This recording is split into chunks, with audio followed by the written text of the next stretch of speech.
ARCS model, motivational design. Models of instructional design help educators to design instructional patterns that presumably have proven successful in past instructional endeavors. Instruction, even when prepared using very sound design principles, often will not stimulate students' motivation to learn. Over the past decade, a lot of attention has been given to designing more effective models of instruction and the way instructional materials and educational programs are introduced to the learner. Recent advances in mobile and wireless communication technologies have enabled various new learning approaches, which situate students in environments that combine real-world and digital world learning resources. Moreover, students are allowed to share knowledge or experience with others during the learning process. Yet, relatively little attention has been given to the motivational requirements of the learner. Students' motivation may have significant influence on essential academic outcomes. The following research will center on the ARCS model of instruction, which focuses on the motivation of the learner.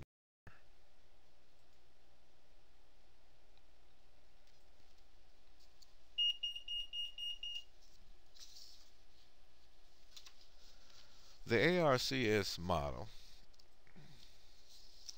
has two components. First, we'll deal with the A, the R, the C, and the S. They stand for attention, relevance, confidence, and satisfaction. The ARC model is broken down into four categories that the title is an acronym for. John Keller states that attention can be gained in two ways: perceptual arousal, using surprise or uncertainty to gain interest, use novel, surprising, encourage, and uncertain events, or secondly, to acquire arousal, stimulate curiosity by posing challenging questions or problems to be solved.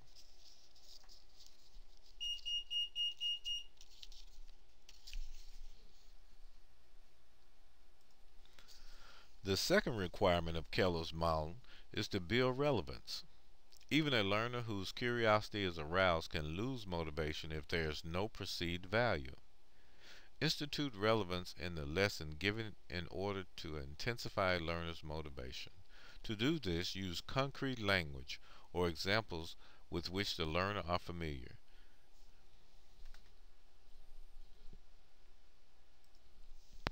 The third condition required is confidence.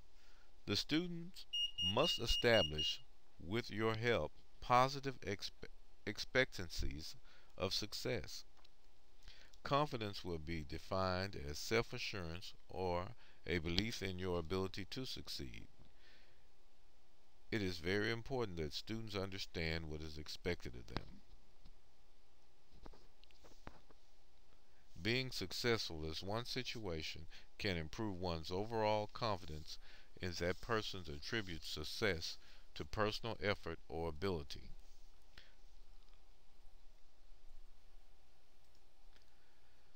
If all three of the first conditions are met, and the learners are attentive, moderately challenged, and interested in the content in order to sustain motivation, the fourth condition is required: satisfaction. As positive feelings about one's accomplishments and learning experiences, Keller further established the following list of requirements to maintain satisfaction. Learning must be rewarding or satisfying in some way, whether it is from a sense of achievement, praise from a higher up, or mere entertainment. It must make the learner feel as though the skill is useful or beneficial by providing opportunities to use newly acquired knowledge in a real setting.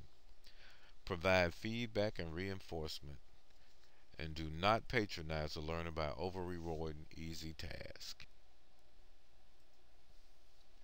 The second part of Keller's design is the 10-step model. In the 10-step model, as you'll see here in the chart that I have in figure 1,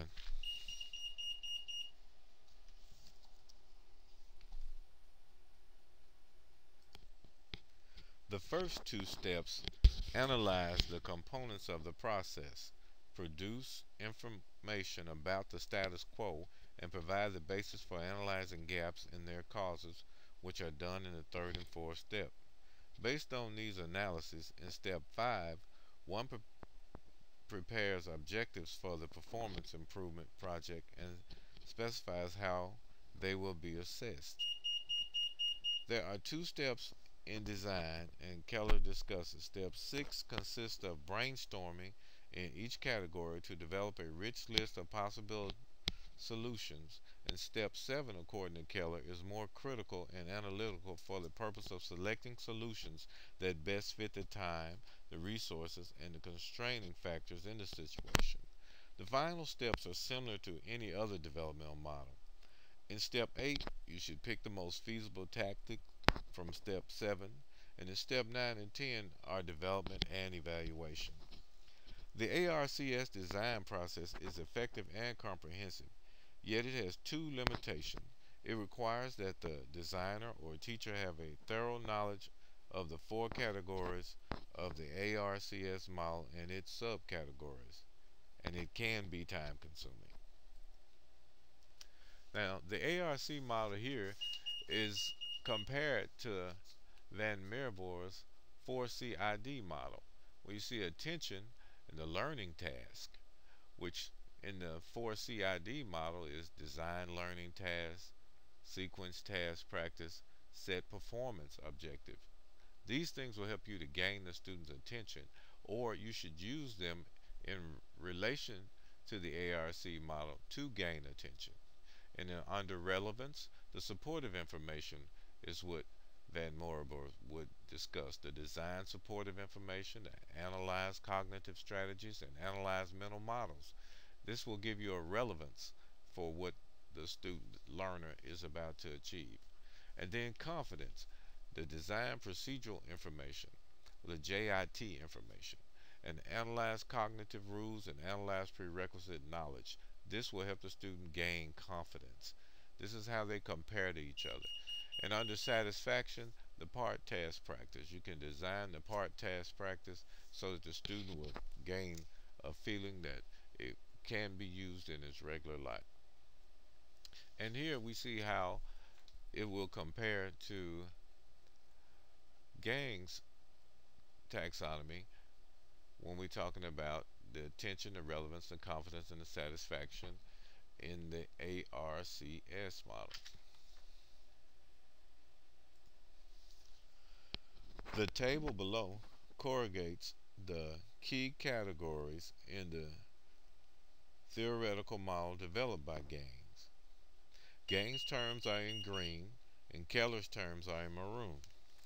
As you can see, to gain the attention, employ splash page or other graphics.